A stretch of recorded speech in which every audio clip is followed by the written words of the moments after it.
Major funding for these broadcasts is made possible by grants from Chase Commercial Term Lending and New York Community Bank, M&T Bank, Perfect Building Maintenance, Capital One Bank, the Wyckoff Group, Greenberg Traurig. Additional funding is provided by grants from AKA Hotels, Corman Communities, Aerial Property Advisors, AVR Realty Company, Bank of America Merrill Lynch, Bank Leumi USA, Briarwood Organization, CBRE, Citizens Bank, Colliers International NYC, CPEX Real Estate Services, Cushman & Wakefield, Customers Bank, DDG, Dime Savings Bank of Williamsburg, Douglaston Development, Levine Builders, Fisher Brothers, First Nationwide Title Agency, Flushing Bank, Foley & Lardner, Friedman LLP, Handler Real Estate Organization, HAP Investment Developers, Herrick Feinstein, Investors Bank, James D. Kuhn Real Estate Institute at Syracuse University, James Orphanides, Chairman USRealty.com, John Katsimides, Red Apple Group, Kilroy Architectural Windows, New York's Window Company, Madison Realty Capital, Massey Knuckle Realty Services, Matone Group, Mercantile Commerce Bank, Meridian Capital Group, Newmark Grubb Knight Frank, New Banks, MHP Real Estate Services, People's United Bank, SJP Properties, Sterling National Bank, Sterling Risk, Stonehenge Partners, TD Bank, Terra CRG, The Continuum Company, CUNY TV Foundation, The Moynihan Group, Urban American, and These Friends.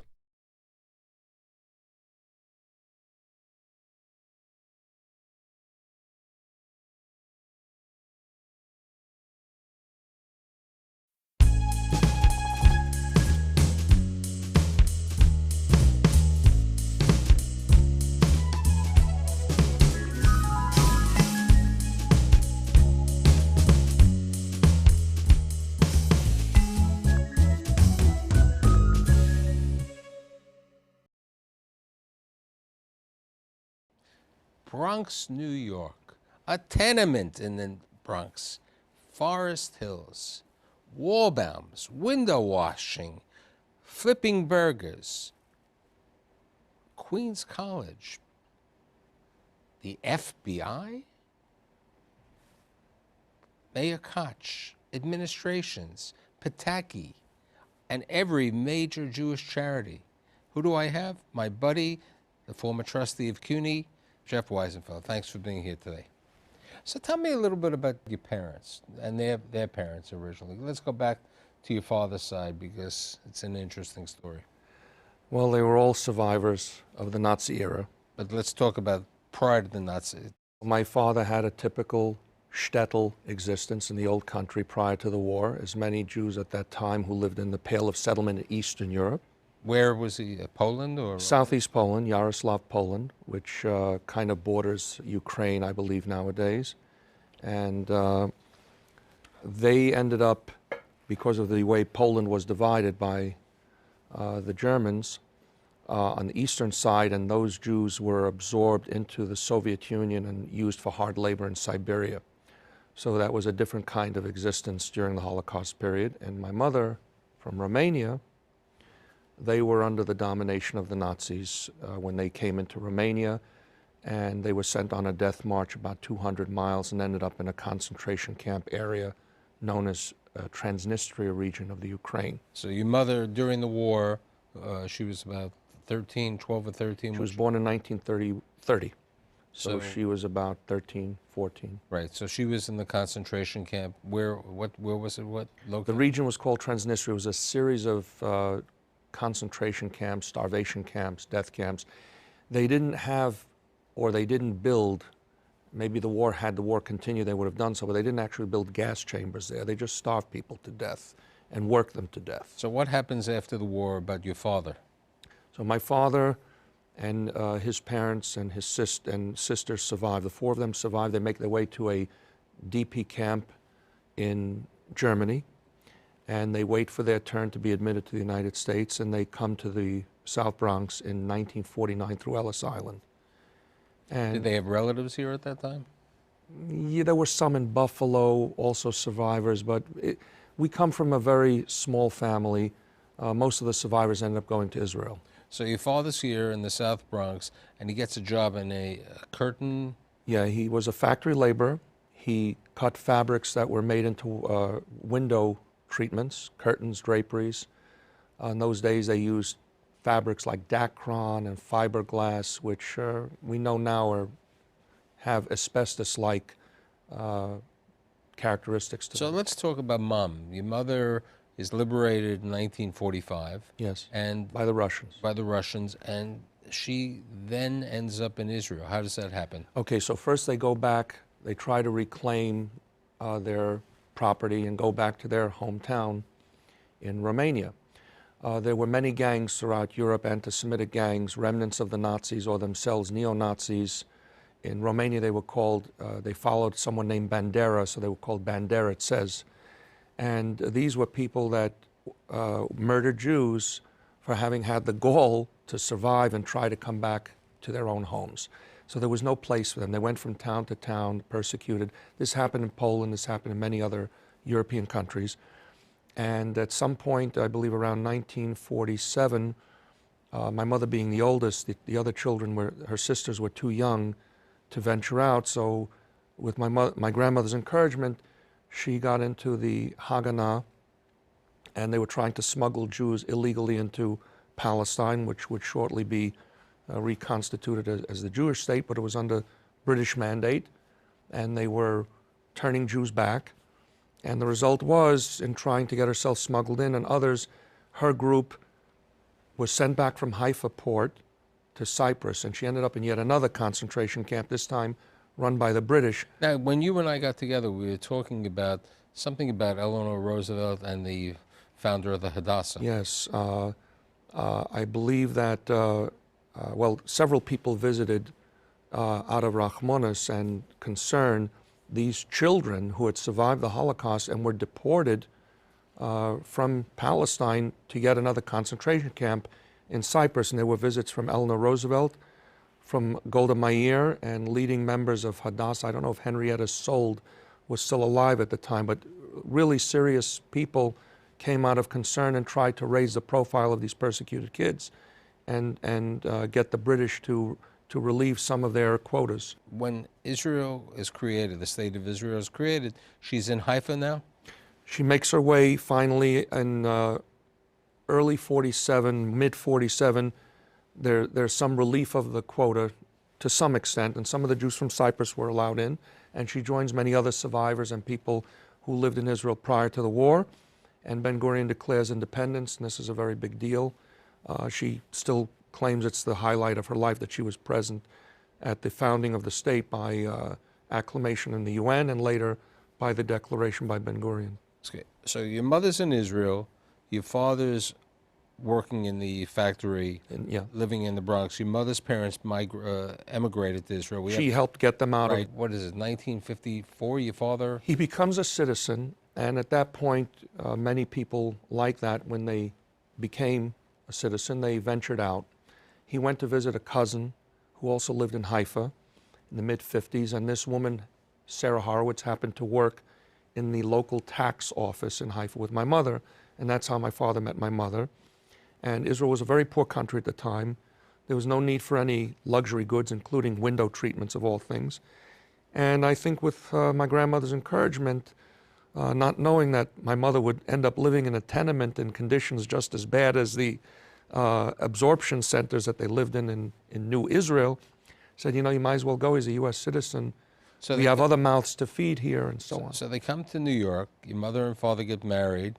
They're living up in the Bronx and 2244 Morris Avenue. A six-story walk-up? A six-story walk-up on the sixth floor between 182nd and 183rd Street. It's good views. Yes, on the good, top floor. yeah, good views. So good views until 1965. He had a couple of years at least. So your father's working on 25th Street in Manhattan. Your mother's working part-time as a cashier. So she took jobs that would be enable her to take care of us when we came home or before we went to school. Date Shopwell, AMP on the Grand Concourse. She worked as a teacher's aide in a yeshiva in the Bronx on Morris Avenue. So what happens? You said public school was tough, but junior high school was miserable in the Bronx. Public school was very diversified. We learned about all kinds of cultures. We had a very civil existence. As a matter of fact, It's ironic in terms of what would happen to that area where we lived in the Bronx. A woman who I doubt if she's alive, of course, but she was in her 40s at the time, a black woman by the name of Willa Oliver. She lived in Mount Vernon. She was the best teacher that I had during my years until high school. The best teacher I ever had. Extremely caring, extremely diligent, really taught me a lot about life. She was a wonderful woman. I kept contact with her, and I used to visit PS 28 on Anthony Avenue way into my years in Queens College until she retired, and then we lost contact. Right. Now, junior high school was tough because, as people would say, the Bronx was burning in 1965. So this was the late 60s. A lot of people had moved to Co-op City. We didn't even have enough money to buy shares to move to Co-op City. It was cultural isolation for us. There were no Jewish people left, but it was bad for anyone who lived there. Crime was rampant. There were fires all around. Junior High School 117, Wade Junior High School, which had some illustrious graduates like Roberta Peters, by the way, by that time was a seething disaster. The teachers couldn't keep any control. We were beaten by gang members. It was a prison camp. It was not a school. It was not fit to be called a school. It was then, and it remains to this day, to the shame of the city, frankly, one of the worst junior high schools in the whole city of New York. Now, there were programs called the SP, Special Students, okay, Special People. Yeah. And you entered the 2-year SP. Yeah. And then you decided, because the neighborhood was really in terrible condition, the high school that you would be going to, you would have gone to Taft, right? I was zoned for Taft, which was unfortunately then and today still one of the worst. Then you applied to Bronx Science. Yes, that was my luck that I got into Bronx Science. But did you have any scientific deciction? I mean, none whatsoever. Even though your parents, came from that heritage that if you were a doctor, you would be successful. Biology was my best subject at Bronx Science, but it wasn't something that captivated my interest as a profession. I went there because it was a school that was absolutely like a private school in a public setting. And that's why, without editorializing, I hope they don't tamper with these special schools. I hope they keep them as they are for opportunities for kids. So fortunately, at this time, your parents wanted to get out of the Bronx, and they find an apartment in Arnold Solar's building. Yes. Okay, in Sherwood on Saunders Street in the Rego Park area. Yes. Now, you didn't want to change schools because it was Bronx Science, so you had that opportunity to take 3 trains or an hour and a half each way. And in between, you were able to work as a cashier in Wallbaum's on Yellowstone Boulevard. Yeah. So you graduate, you graduate high school. How did you decide that you wanted to go to Queens College?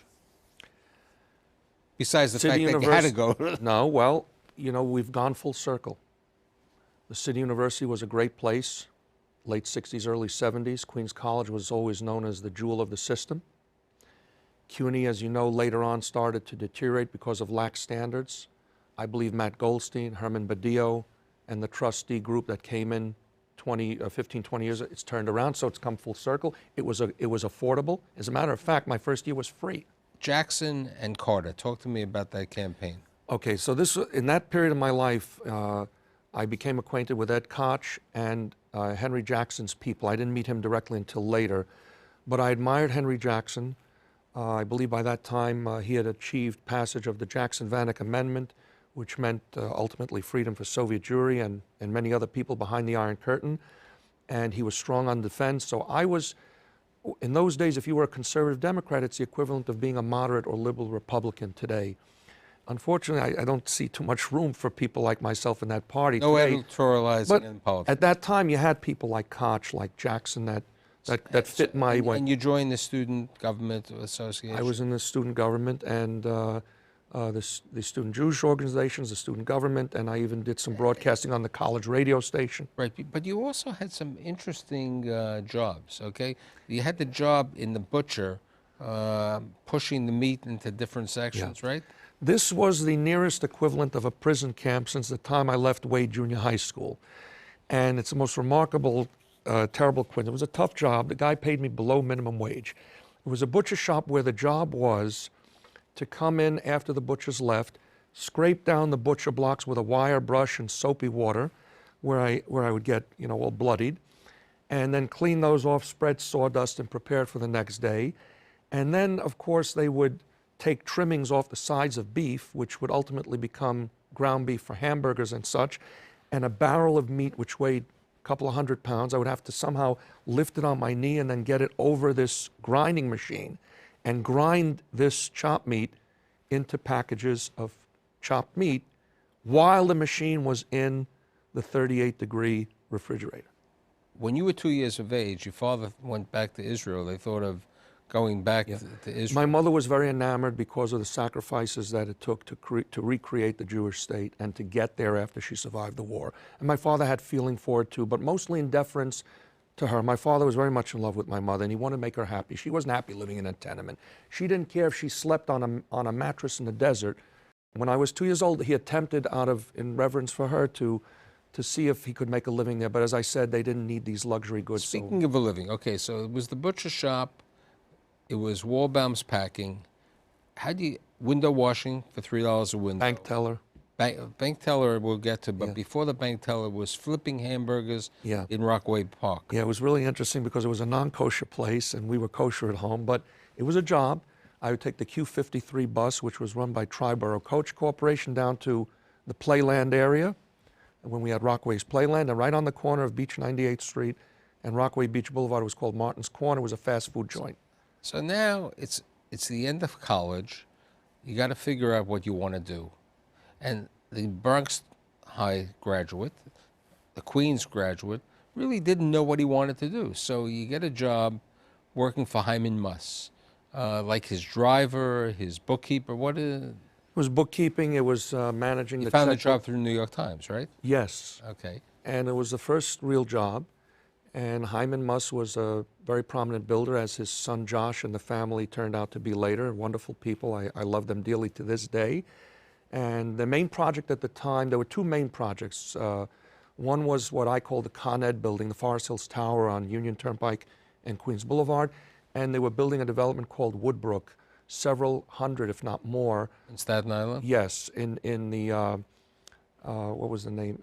I forgot the neighborhood in Staten Island, but they owned a lot of property in Staten Island. And how do you wake up one day with his epiphany that you want to be an FBI agent? Didn't have the epiphany. While I was still at Queens College, there were government recruiters, and on a whim I took an application. Right. Now, but to be a special agent for the FBI, if you were an accountant or an attorney, you could get into the program. They had general.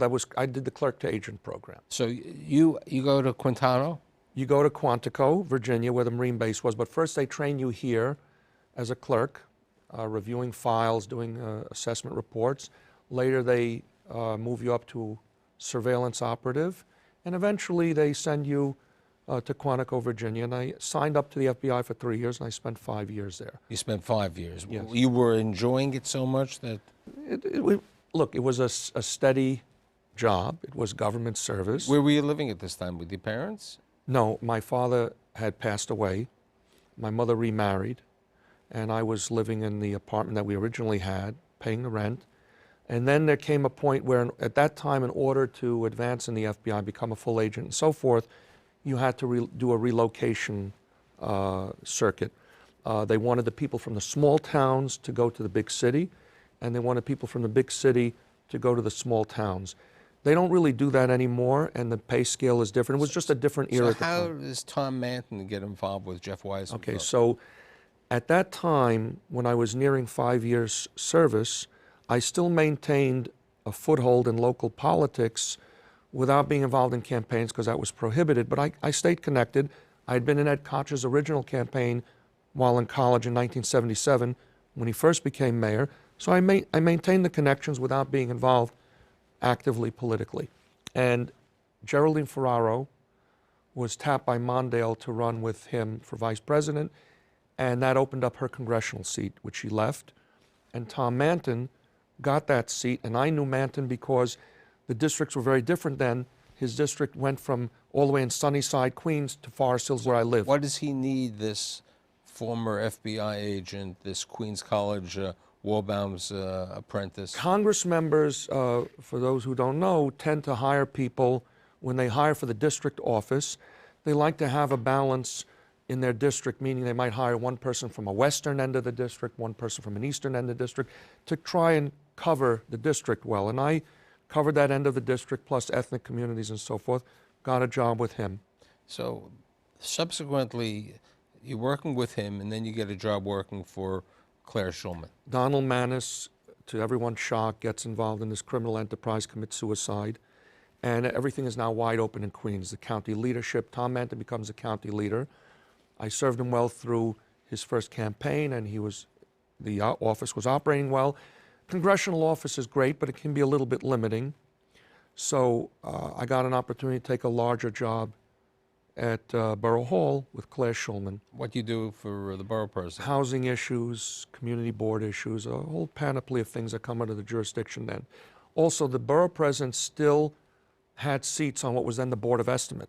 It was a much more powerful position in those days, so you had a real opportunity to be involved with issues that she would vote on at the Board of Estimate. Right, and at that time it was the Kaufman Astoria Studios. Yes. There was a lot of work, Silver Cup Studios, Yep. where ironically the Cool Whip commercial was filmed and you were involved in. No, I was Dr. Pepper Soda, Hershey's Chocolate, and Citibank when the ATM machines were first put together. So you're with Claire, and what happens next? Well, I still maintain the relationship all the way back with John LaCicero, who was a big honcho with Ed Koch. He was the political guy for Koch. And I ended up with a job as chief of staff in the transportation department. So what were you doing for the transportation? You were checking the MTA, No, the MTA Was separate. had become a state agency. The MTA oversaw bridges and tunnels and buses and subways and railroads. DOT, at that time, the traffic agents are now separated from the Department of Transportation. They belong to the police department. In those days, it included all the traffic agents, highway design, 60,000 parking meters, 300,000 street lights. And that was, for anyone whose mother said to the kid, go play in traffic, this was the place to go. So you're playing in traffic for how long at the...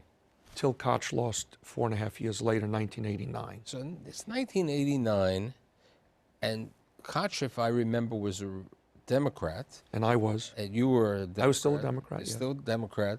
And how do you end up with D'Amato? Well, I was devastated because coming from my background, government was really my key to life. Public education and then government. That got me through. And Koch couldn't help everybody. When an administration closes down and another one comes in, they can't help everybody. But I asked Koch, do you have any ideas? And in his inimitable way, he said, you're not such a good Democrat anyway. I'll introduce you to Al. So Now, what does D'Amato need with this not that good Democrat who's worked for every community, DOT, and all the rest of this? No, he meant from the point of view of party. I wasn't a big party guy. But what happened was that D'Amato and Koch were extremely close. And it should be noted for historical sake, that D'Amato got more money to this state, I think, than anyone before or after. I mean, he was incredible. Not to disparage him or anything, but he rebuilt the subway system. So you're with D'Amato now, because it's a cute stories with D'Amato, and you're working for him as an administrative assistant, an aide, and so on. And one day, what happens? There's this guy from upstate New York who's... Tell the story. It's a great story. So D'Amato had an incredible sixth sense for what can work politically. And he had profiled in his mind, and with others that he discussed, but he kind of formulated the profile of a kind of person that he thought could be governor. And one day I'm in the office, and D'Amato's office was directly behind me. It was a sheetrock built office owned by File and Organization, 377th Avenue. And a guy walks in with, who I later learned was his general counsel, Mike Finnegan. Tall guy. I knew he was a legislator from the state. I just didn't remember. And I had my trusty red book, which shows photographs of all the assembly members and state senators. George Elmer Pataki, head of the Ethics Commission of all things. And he goes in, and they spend about 2 hours. The meeting's over, and I'm just, answering constituent mail. I'm on the phone. D'Amato walks in with a cigar, and, he says, he's going to be governor. And I said, what do you mean? He says, George, we're going to get people together. We're going to make him governor. And I want to be polite. He's my boss. So I said, well, he's a nice guy. People get to know him, and maybe someday they'll vote for him. No, he's going to be governor now. What's wrong with you? What are you? And sure enough. So you worked for Pataki for how many years? I worked for Pataki through the latter half of his second term until around late 99. And he was very popular. And I felt at the time I had 20 years in government. Right. And at that time, you were on the Empire State Development, UN. I was an assistant to him, and I was regional director, the city director for Empire State Development Corporation under Charles Gargano, who ran the entire state for that. And then you also get appointed to the trustee of city. In 1999. So it's 1999, and you say to yourself, now I get to get a job? Well, I was 41, and I never forgot how I felt when Ed Koch lost in '89. I didn't know where I'd end up. It was just fortuitous that I was introduced to Al D'Amato. The point is, when you're an elected official and you have real accomplishments as an elected official, you can write books, you can be of counsel, but if you're the assistant, it's very tough. So through good friends and contacts and hard work, you get over to Bernstein, you're made a principal, subsequently Bernstein Investment, and you've been involved. You're the chairman of the Folksbiene Yiddish Theatre, you're the treasurer of the World Jewish Congress, you're involved with probably at least 20 other charities, but there are 2 other interesting people, and you're 3, if we have to say. You're married to Cynthia for how many years? 1988, so it'll be 26 years. And you have a wonderful daughter. Yeah, Maxine. And then there's Jaja. Quick comment on your thoughts about why you got involved with the Yiddish Theatre. It's the embodiment of our Jewish culture for the last 1,000 years. It got us through bad times when we had something to laugh at. It could express our sadness, our pathos. It's the best, as a matter of fact, it's a universal expression. I don't think there's any theatrical modality that can express everyone's feelings for various things in life the way. So as we say in many cases in a book that I'm writing, you've had TAP, tenacity, adaptability, and perseverance. And that's why you're Jeff Wiesenfeld. Thanks for being here today. Great to be with you, Michael.